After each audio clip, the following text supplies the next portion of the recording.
Welcome back to Talkin Jesus podcast. My name is Faith. And I'm Landon. And we're just going to be talking about visions and dreams today, which is super exciting. That's something that we both share and that we've both talked to each other about.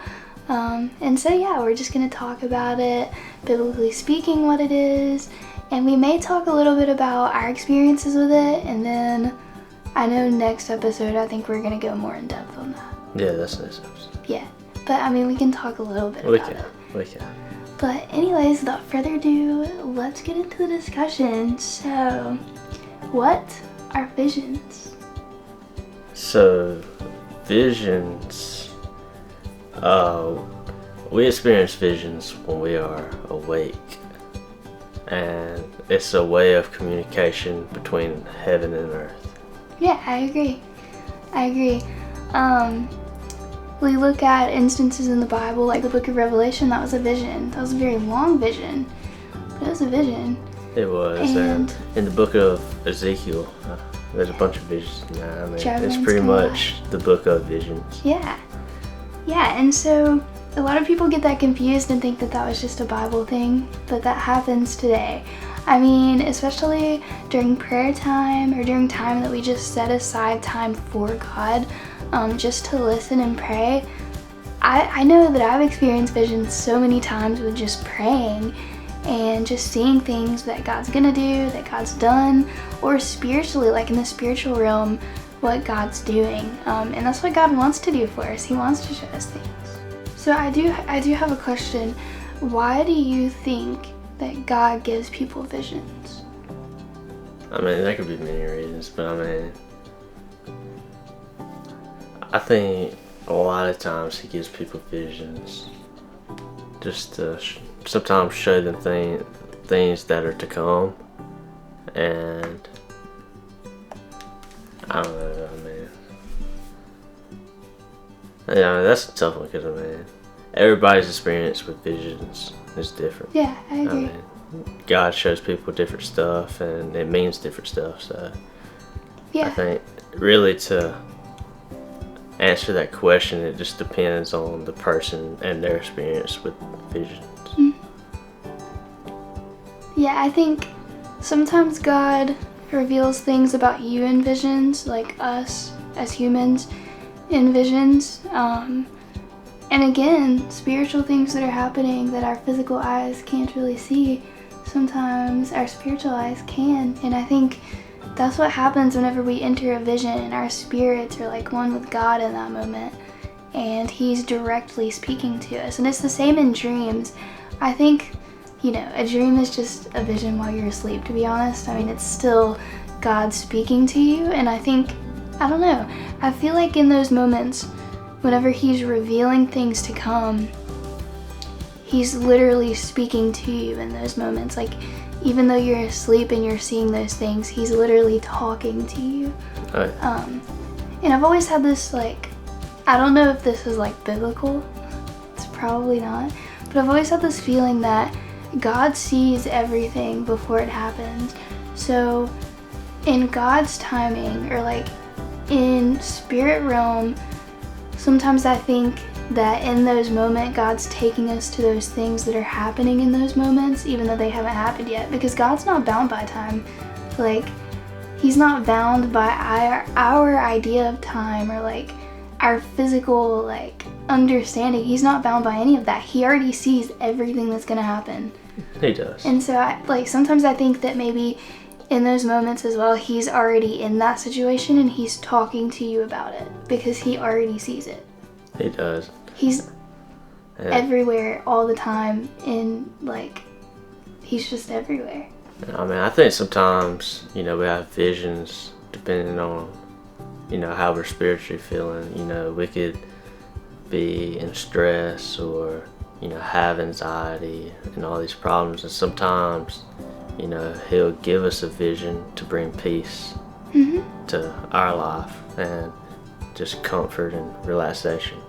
So, sometimes visions ain't all about revealing something or taking us to that spiritual realm, but it's bringing peace to us. Yeah, I know we've talked about visions that we've had have just been, some of them have just been peaceful. Like some of them have just been like a place where there's just serenity and peace. Like like that one I had where I was in that boat going down the river and all the mountains and all that. It's just very calm and relaxing. And that was during a time where I had a lot of things going on. I was just really I wasn't able to hardly relax any. I was uptight. So yeah, sometimes he would just give us that just to bring peace. Yeah, I agree. And then for dreams, yeah, same thing. Sometimes they reveal things about us, sometimes they reveal things about the future, what's to come, and then sometimes they're just peaceful. Sometimes it's just God's way of saying like I've got you, like just rest, just calm down. Like it's nothing that I cannot handle. There's no giant that I can't take down. So it is. And sometimes he might give us visions or dreams to put us in our place. Yeah. Because I don't know if you've had that happen, but I have. Yeah. I mean, sometimes, I'll be getting out of hand or something. He'll show me something, put me in my place, and I'm like, I got you, God. Yeah, I agree. Sometimes I feel like God also gives us visions and dreams to reveal how real he is. Because, I mean, he's a real God who feels real things, who sees everything, who knows everything. And sometimes I feel like we put him in a box and like we don't understand how real he is, but he is. Like he is 100% real. Yeah, sometimes he's like, you just need to let me out of this box. Like, I'm not just something that you just put away and close up and you open it up when you need me. I'm always going to be there. No matter if you put me in that box, I'm still going to be there. Yeah, and there's this idea put on visions and dreams that only certain people can have it, but that's not true.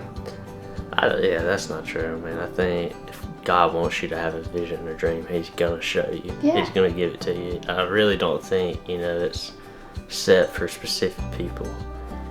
Now, I mean, some people might not, have experience with visions and dreams, but that doesn't mean they're not capable of it. Right. It's just part of God's plan and what he wants for you. Mm-hmm. And I also think people who do have like, there is a difference in like prophetic dreams, prophetic visions, those kind of things.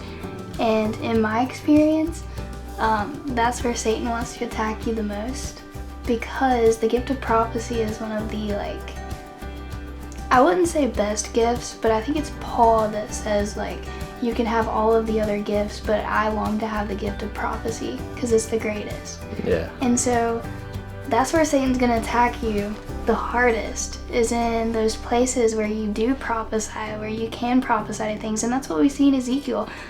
Prophesy to the dry bones, make them come alive. That was a vision. It was. And so we see time and time again how prophecy is so important, and that's where Satan's going to attack you the most.